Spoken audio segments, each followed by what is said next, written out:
Swasana Kalaya, Perspektif Pendidikan, at Palangkaraya, for MEI 2024. Sehingga mudah beralih fokus belajarnya, meskipun memiliki kecukupan waktu untuk mempelajarinya. Semuanya buka kameranya, kemudian minta tolong sama-sama membacakan 1, 2, 3. Anakku bukanlah milik mereka adalah putra putri sang hidup yang akan mereka lahir lewat tapi bukan dari mereka ada penyakit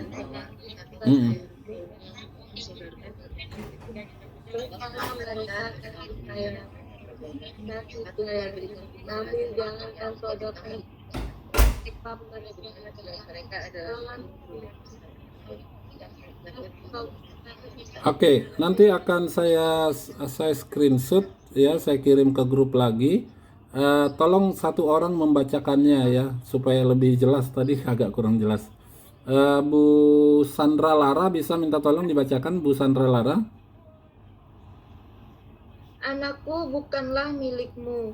Mereka adalah putra putri sang hidup yang rindu akan dirinya sendiri. Mereka lahir lewat engkau, tetapi bukan dari engkau. Mereka ada padamu, tetapi bukanlah milikmu. Berikanlah mereka kasih sayangmu, namun jangan sodorkan pemikiranmu, sebab pada mereka ada alam pikirannya sendiri.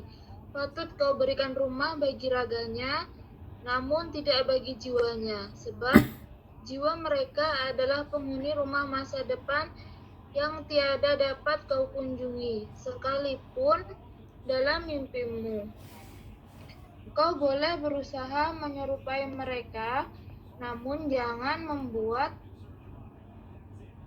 mereka menyerupaimu, sebab kehidupan tidak pernah berjalan mundur ataupun tenggelam ke masa lampau. Engkau busur asal anakmu, anak panah hidup melesat pergi. Sang pemanah membidik sasaran keabadian. Dia merentangkanmu dengan kuasanya, hingga anak panah itu melesat jauh dan cepat. Bersukacitalah dalam rentangan tangan sang pemanah, sebab dia mengasihi anak-anak panah yang melesat laksana kilat, sebagaimana dikasihinya pula busur yang mantap. Oke, baik. Terima kasih untuk Ibu Sandra. Oke, saya punya pertanyaan kepada Bapak Ibu dalam mata kuliah karakteristik perkembangan fisik, motorik, emosi, dan sosial anak. Pernahkah melihat ada kasus di mana kalian kayak mempertanyakan anak ini anaknya apa bukan gitu? Tadi Bu Yunita bisa dimulai. Bu Yunita gimana?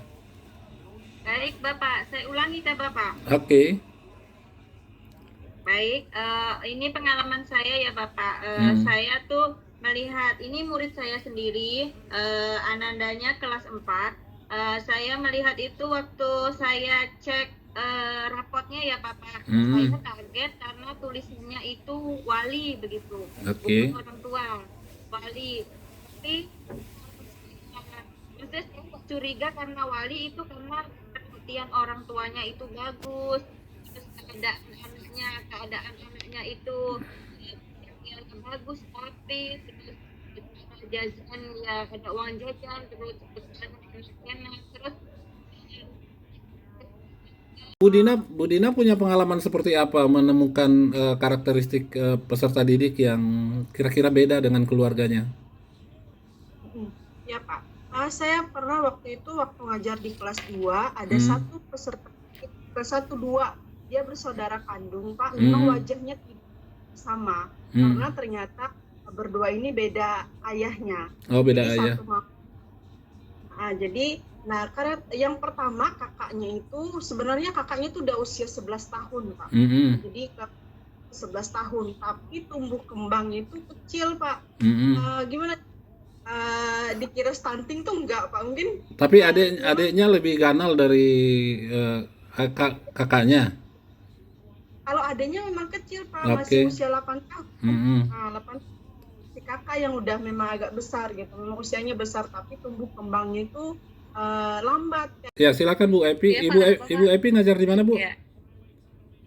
Ngajar di SDN 192 Pak, di kelas 2 Oke, gimana pengalaman Ibu di dengan Seruyan. Iya, gimana pengalaman Ibu dengan ini? Kebetulan kan saya ngajar di kelas 2 Pak. Ini ada salah satu siswa saya yang lumayan cerdas Pak ketika di sekolah, tapi ketika di rumah anak ini cenderung nggak bisa mengerjakan tugas rumah Pak. Ternyata setelah saya telusuri itu salah satu orang tuanya itu tunarungu Pak. Jadi mungkin karena yang bapak atau yang ibu? Yang ibu.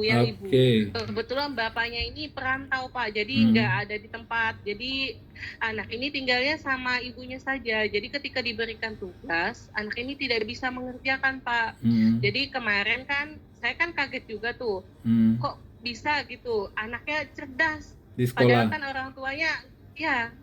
orang tuanya itu nggak bisa ngomong gitu Pak, gimana cara orang tuanya ini ngajarin anaknya, kok anaknya bisa cerdas kayak gitu. Nah, terus kemarin ada pertemuan orang tua waktu pembagian hasil ulangan semester 1. Tapi itu kemarin bukan benar-benar kemarin kan? Ya, ini Pak saat yang ini Oh iya. Ini kan udah masuk semester 2. Waktu semester 1 kemarin kan baru tahu itu waktu semester 1 kemarin yang waktu orang tuanya saya undang. Saya kaget mau menyampaikan dengan orang tuanya ini kan, kalau tunarungu itu kan otomatis gak dengar juga kan Pak. Terus? Jadi saya bingung cara menyampaikan dengan orang tuanya ini seperti apa supaya anaknya ini kalau di rumah diajarin kayak gitu Pak. Atau kalau kan keterbatasan tidak bisa ngomong tadi kan bisa dileskan. Alhamdulillah ini anak udah bisa mengerjakan tugas di rumah itu, mungkin dibantu sama sama tetangganya atau gimana, saya kurang ngerti juga Pak Jam. Jadi ketika saya semester 2 ini, ketika saya berikan tugas, alhamdulillah anak ini udah bisa ngerjakan Pak. Enggak. Masuk Ibu jadinya ngasih penjelasannya gimana tadi dengan ibu itu? Dengan ibu itu tadi, saya ngasih tahu ke anaknya saja, soalnya kan saya nggak bisa itu Pak ngomong sama orang tuanya. Pakai bahasa isyarat nggak? Nggak bisa juga Pak. Ibunya bisa mengerti tulisan? Bisa mengerti tulisan Pak. Cuma ngomongnya nggak bisa, kan tunarungu Pak. Ibunya punya handphone? Ibunya nggak punya handphone Pak. Jadi tetangganya kemungkinan yang ngajarin anak ini, soalnya kan saya bilang sama anaknya, kalau ibunya nggak bisa, kamu bisa minta tolong ke kakakmu atau tetanggamu. Kebetulan kan tetangga dia ini kan anaknya sekolah di sini juga, di SD kami juga. Jadi tetangganya yang bantu dia untuk mengerjakan tugas.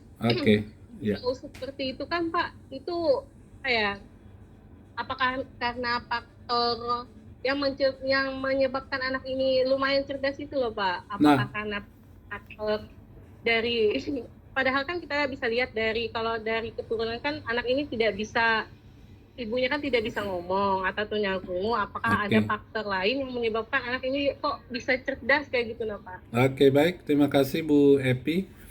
Saya melihat cerita Bu Epi ini menarik. Jadi di sinilah kita perlu melakukan pendekatan yang komprehensif ya untuk mengetahui latar belakang keluarganya. Makanya di pembelajaran perspektif peserta didik itu, perkembangan fisik, motorik, emosi, dan sosial anak itu perlu kita kaji lebih dalam.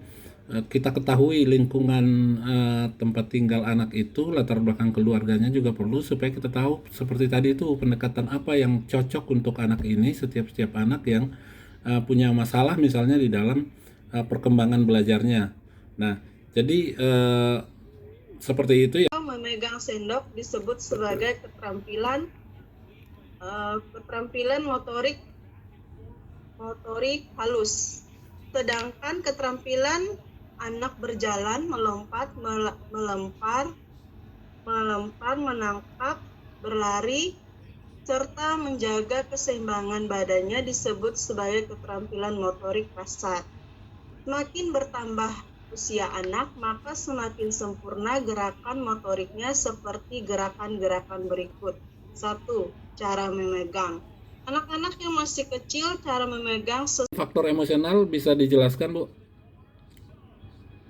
Iya Pak, baik. Ini kami ada peserta didik di kelas 1 SD ini Pak. Kami mendapati satu peserta didik ini ada salah dengan emosi dan dari orang tuanya ini, orang tuanya juga adalah guru dan disampaikan anak ini dari TK dianggap selalu membuat Masalah. Tetapi setelah dibiang kerok, mungkin orang tuanya tidak terima, tetapi kami menerima di sekolah dengan diagnos awal itu bukan anak ABK, tetapi ternyata setelah 1 tahun berjalan anak ini hampir setiap hari membuat permasalahan dan itu berkaitan dengan emosinya, gampang sekali tantrum, mungkin setiap hari itu tantrum dan harus ada guru guru, kami punya guru pseudo teacher Pak, karena kelas 1 ini sangat luar biasa. Jadi guru hiperaktif itu yang bisa bukan? menenangkan dia. Hiperaktif atau Pak. autis atau kayak gimana? Tidak anak itu sebenarnya normal Pak, hanya dari sisi emosi saja. Gampang sekali misalnya kena senggol dengan temannya, langsung tantrum dan hampir semua peraturan di sekolah itu dia langgar. Misalnya di kelas itu selalu misalnya tiduran di atas meja guru, sedangkan siswa yang lain tidak pernah melanggar. Ketika ditegur turun, tetapi sebentar naik lagi. Nah, ketika disenggol temannya langsung tantrum lagi. Ditantrum lagi. Nah, itu harus dibawa ke luar kelas, ditenangkan. Itu kalau tenang baru bisa belajar lagi. Tapi dari sisi kognitif itu dia bisa. Jadi jika dia mendapatkan Gimana kata orang tuanya? nilai Kakak kamu gimana tadi? Kakak kamu? kakak sih Pak, kakak sepupu. Sepupu. Bukan kakak kandung. Oke, orang tuanya bilang apa? Jadi orang tuanya ini kan kebetulan yang bapaknya ini agak keras Pak. Jadi selalu dibandingkan sama kakak-kakaknya. Kakak-kakak kamu juara 1 loh. Kenapa kamu nggak bisa juara 1 ketika dia juara 3 atau juara 2 Pak? Bahkan ketika kemarin itu kan ini kebetulan dia sudah kelas 6. Kemarin itu dia juara 3. Jadi sempat diancam sampai mau dikeluarkan kakak. Dia itu cerita sama saya. Masih SD Iya, itu? masih SD Pak. Mau Masih dikeluarkan SD. orang tuanya dari kartu keluarga. Iya, gara-gara nggak dapat juara 1. Parah banget ya. Kami yang dengar cerita ini, ya Allah gimana gitu, sampai ditekan seperti itu loh Pak. Dia ini kan, yang bapaknya ini kan melihat kakak-kakaknya sukses, yang kakaknya, yang ini kan sudah kerja, yang satunya itu kebetulan lulus tadi. Tadi gimana? Saya itu berteman dengan siapa saja Pak, walaupun orang baru, bila ada yang saling sapa, biar pertama kali saya tetap kalau orang ngajak ngomong langsung aja ngomong Pak, enggak ada diam. Kalau orang ngajak ngomong langsung aja, ketemu di mana aja, nggak ada sungkan-sungkan gitu ya. Soalnya orang ngajak duluan, kalau orang Mbak, nah Ibu langsung aja gitu Pak. Langsung aja, kan orang sudah nyapa duluan, masa kita enggak itu Pak, enggak ngubris dia. Iya betul juga. Untuk anak-anak hari ini akan menceritakan tentang Malin Kundang, gimana itu inti dari Malin Kundang itu tentang anak-anak yang durhaka kepada orang tuanya. Jadi intinya tolong hargai, hormati orang tuanya, jangan durhaka karena disuruh itu.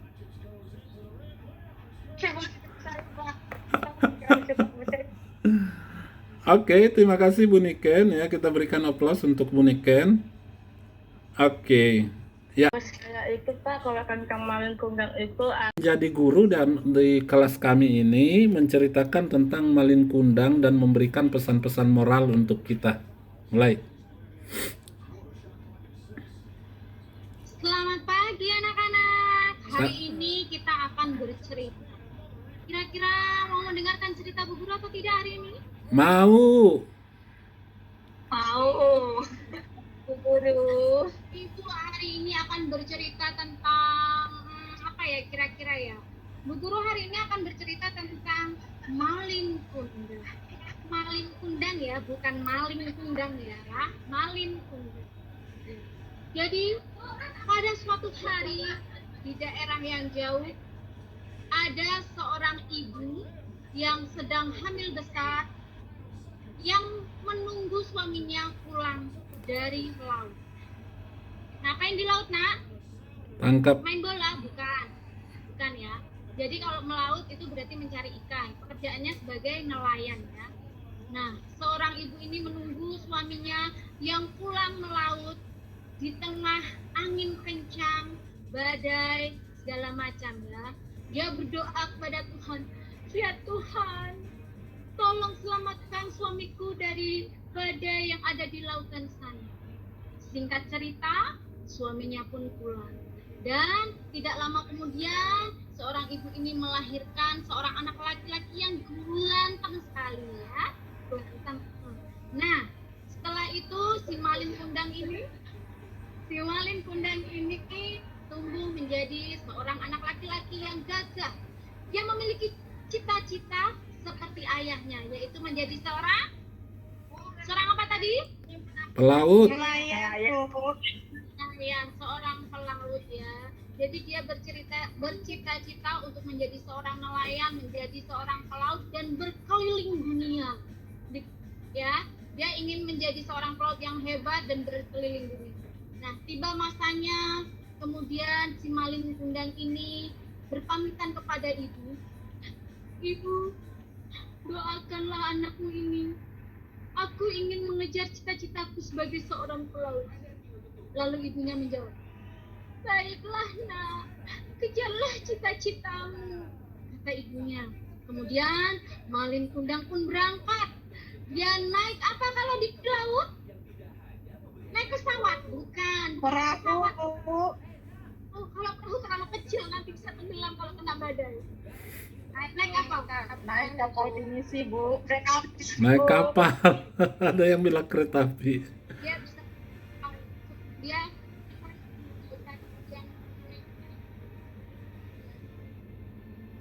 mohon Bapak, sebentar Bapak, saya jeda sebentar karena ada pengumuman sebentar Bapak. Oke.